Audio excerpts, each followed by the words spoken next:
ሄሎ ሄሎ ወደ እግዚአብሔር ቤት እንባልን ጊዜ ደስ አለኝ። ምን እየሆንክ ነው? የት ነው ወንድሜ? ዛሬ እኮ ሰንበት ነው። ቤተ መቅደስ አንሄድም? እኔ ተኝቻለሁ። ሂድ አንተ ሂድ። ተኝቻለሁ ማለት ምን ማለት ነው? እኔ አልሄድም፣ ተኝቻለሁ። አንተ ሂድ። አንተ ልጅ ነፍስህ እኮ ደርቃለች። ለምንድን ነው ማትመግባት? በቃ እስቲ ለስጋ ብቻ ነው የምትኖረው ማለት ነው። በቃ አንተ ሂድ በእናትህ አስመሳይ። እኔ አላውቅም እንዴ? ነገ ደግሞ ሌላ ሰው ነው አንተ። ስደበኝ። እኔ በስድብ እኮ አልመልስልህም እኮ። ችግር የለውም። ተባረክ ስለ ሁሉ ነገር። አሜን አሜን። እሺ ስማ ግን ማታ ጸልየህ ነበር? ጸሎት አድርጋል? አንተ ሰውዬ ያማል እንዴ? ዛሬ ምን እየሆንክ ነው? ግን አንድ ነገር ልንገርህ ፕሊስ፣ ለቤተሰቦች ታዘዝሽ፣ ታላቆችን አክብር፣ ለእናትህ ለአባትህ ፕሊስ። እሺ መከርካውን አጭበርባሪ። ሂድ በእናትህ ወደዛ። ተባረክ። ችግር የለም። ሰደብከኝ። ተባረክ። እግዚአብሔር ሄሎ። አቤት። የት ነህ አንተ? ቤት ነኝ። ምን ነው? ቤት ነኝ ይለኛል እንዴ? እበት ምን አባ ፈለክ? ፑል ቤት አንሄድም እንዴ? ከዚህ ሰውረን ነው። ቀልድ ሊመስላችሁ ይችላል። የአብዛኞቻችን ህይወት ነው። ኢየሱስ ያድናል። እንግዲህ ምንም ማድረግ አይቻልም። ላይክ ማድረግ ጀምሩ። ወዳቸዋለሁ። የትም እንዳትሉ። ስሙ ይሄንን በከተማ ያላገኙትን ኢየሱስን ከፈለጉ ኦርቶዶክስ ቤተክርስቲያን ያገኙታል። ቤተ መቅደስ ነው የሚገኘው አድራሹ። አዎ ቤተ መቅደስ ነው የሚገኘው። በአውላላ ሜዳ ክርስቶስ አይገኝም። ለዚህ ነው ማቴዎስ 24 ላይ ስለ ምጽአት ጌታ ሲነግራቸው ኢየሱስ በአዳራሽ አለ በበረሃ አለ ቢሏችሁ እንዳትቀበሉ ብሏል። በአዳራሽ አለ የሚለው ዛሬ ተፈጸመ ነው የተፈጸመው። እና ኢየሱስ ክርስቶስን በከተማ ያጡ ሰዎች ቤተክርስቲያን ያገኙታል ዛሬ። ለዛውም ቅድስት ንጽሕት በሆነች በኦርቶዶክስ ቤተክርስቲያን ውስጥ ጌታን ያገኙት ምን ሲያደርግ ነው? ከካህናትና ከአለቆች ጋር ሲከራከር ነው ያገኙት። በኋላ እመቤታችን ምን አለችው? እኔና አባትህ ስንፈልግህ አለችው። ዮሐንስ አፈወርቅ ምን አለ መሰለህ? ለምንድን ነው እመቤታችን እኔና አባትህ ያለችው? ዮሴፍ አባቱ አይደለም እውነት ለመናገር ሲል የሷን ያለ አባት የወለደችው ድንግልናዋን ስትሸፍን ትትናዋን እያየህ ነው። ብዙ ጊዜ የልጇን አምላክነት እንዲያውቁላት እንጂ የሷን ንጽህና እንዲያውቁላት አትፈልግም። ምን ያለች ትሁት እኮ እመቤት ናት። በመጽሐፍ ቅዱስ እኮ ሐዋርያት እንኳን እኮ ትዕቢት እኮ አግኝቷቸው ያውቃል። አጋንንትን አውጥቶ ጌታ ሆይ በስም አጋንንት ተገዙልን አለች። እመቤታችን ስንቱን አጋንንት ተረፍርፈዋለች። አንድም ቀን ግን የራሷ ስራ እንዲታይባት ፈልጋ ነበር። እንደውም ከውሃ ጉድጓድ አጠገብ ካስታወስክ ወደፊት የምትመጣ መሲውና ትንሽ ሲሏት ምንድን ነው ያለችው? ከዘመኗ ደርሼ እንጨት ፈልጬ ውሃ ቀድቼ ባገለገልኳት። ማንም እንደ እመቤታችን ያለ የትህትና ተራራ ላይ ያለ የለም። ማንም ትሁት ማለት የትኛው መነኩሴ ባህታዊ ነኝ ይላል የሷን የትህትና ፀሐይ ላይ ሊደርሰች እሷ ከፍ ያለ ፀሐይ ነው። እያንዳንዱን ነገር ለኢየሱስ የተሰጠውን ለሌላ መስጠት ምን እንደሆነ ከዚህ መማር ትችላላችሁ። ዮሐንስ ወንጌል ምዕራፍ 4 ላይ ያለውን የሰማራዊት ሴትና የኢየሱስን ንግግር ኮፒ አድርገው ግን መፍጠር ይቻላል። ተመሳሳይ ምርጥ ደግሞ ሲያወሩ በጌታ በኢየሱስ ኮንፊደንስ በውሸት የሚኮሩ ብቸኛ ሰዎችን እነዚህን አየሁ። አይገርምም? እምነት እኛ ጋር ነው። ወደኛ ነው። እኛ ጋር ነው ኢየሱስ ያለ።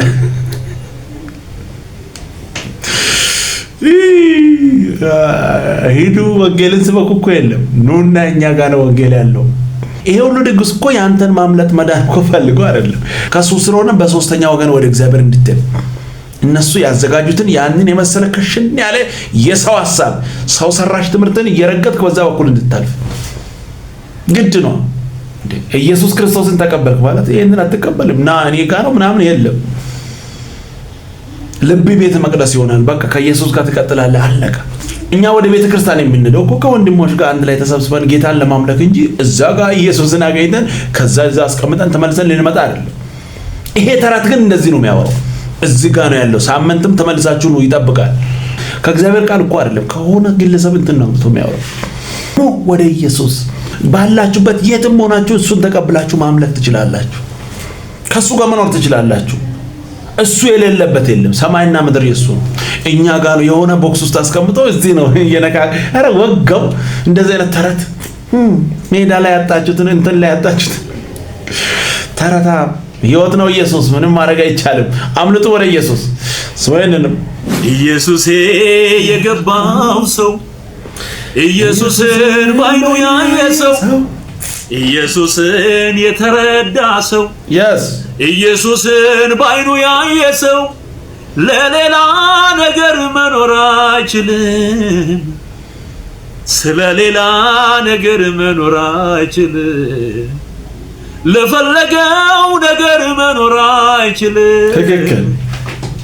ለራሱ ጉዳይ መኖር አይችልም። ሃሌሉያ ክብር ለኢየሱስ ይሁን። አሜን። ኢየሱስን ያየ ሰው ለሌላ መሆን አይችልም። ጨለማ ውስጥ ያለ ሰው ደግሞ ብዙ ብናገር ምንም አይደለም። ያው ያለበት ጨለማ ስለሆነ ነው። አምልጡ ግን ወደ ኢየሱስ። ሕይወት ነው ኢየሱስ። ኢየሱስ እያለ ሌላውን እንድናመልክ አይቻልም።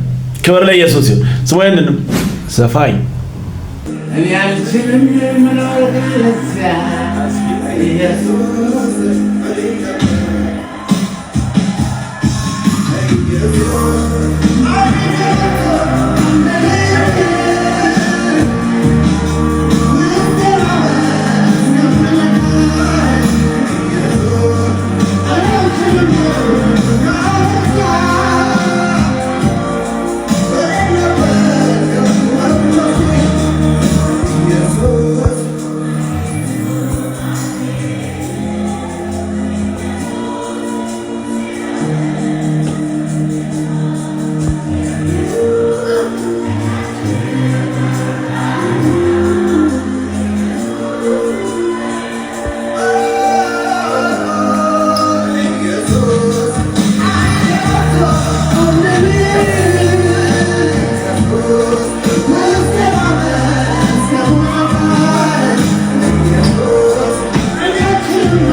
ሲዘፍን ምናምን ላይክ የሚያደርጉ ሰዎች ሲዘምር ደግሞ የሚያወሩት ነገር በጣም ከባድ ነው።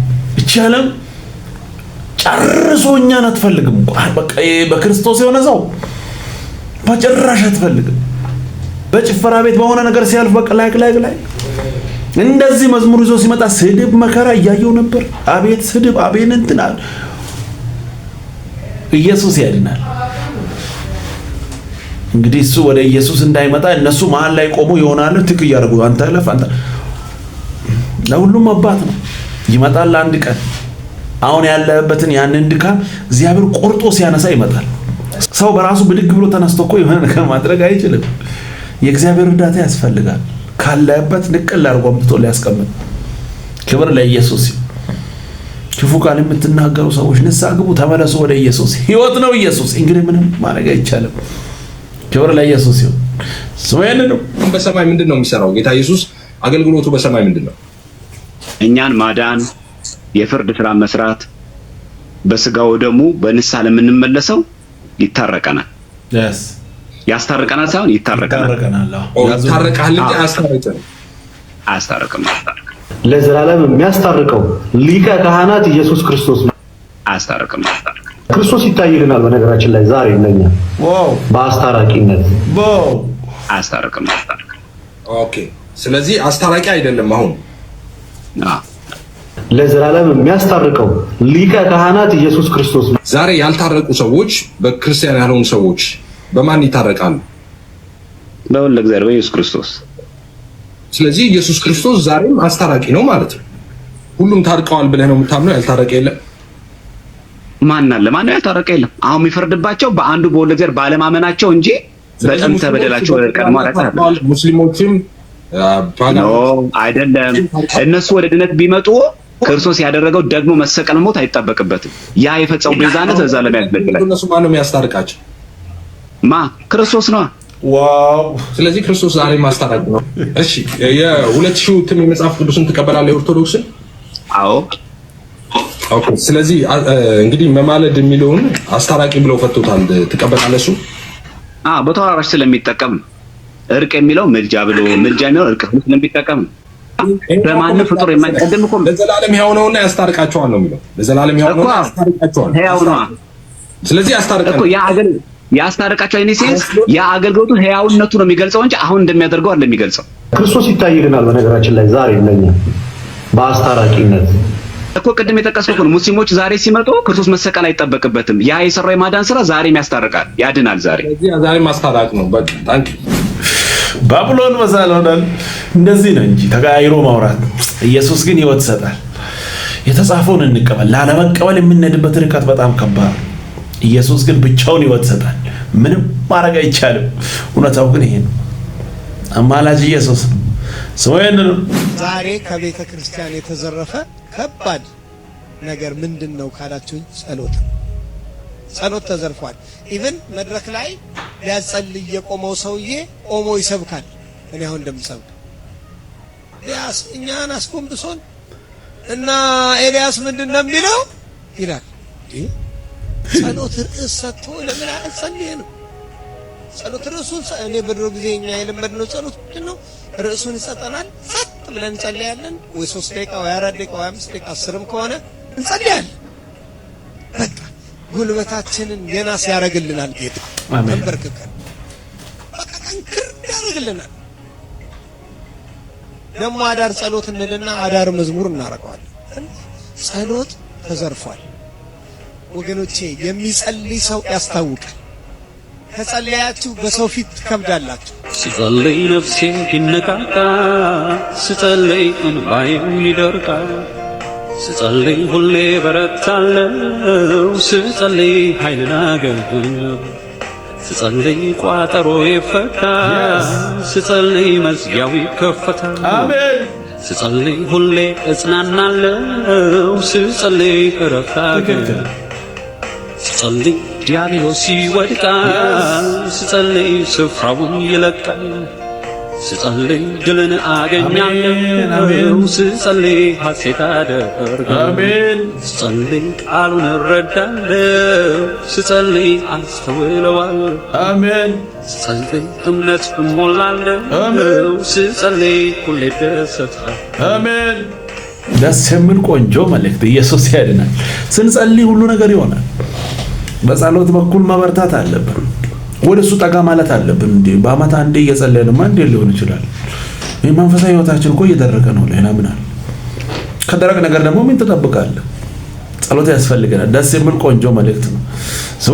ባለማወቅ ሱስ ለማቆም ስታገል ነበርና አሁን መፍትሄውን አግኝቻለሁ። ብዙ ነገሬን ካጣው በኋላ ውበቴን ካጣው በኋላ ውበቴን አያችሁ እንዲያ አልነበረም። ሱስ ውበቴን በልቶታል፣ ገንዘቤን በልቶታል፣ ጊዜን በልቶታል።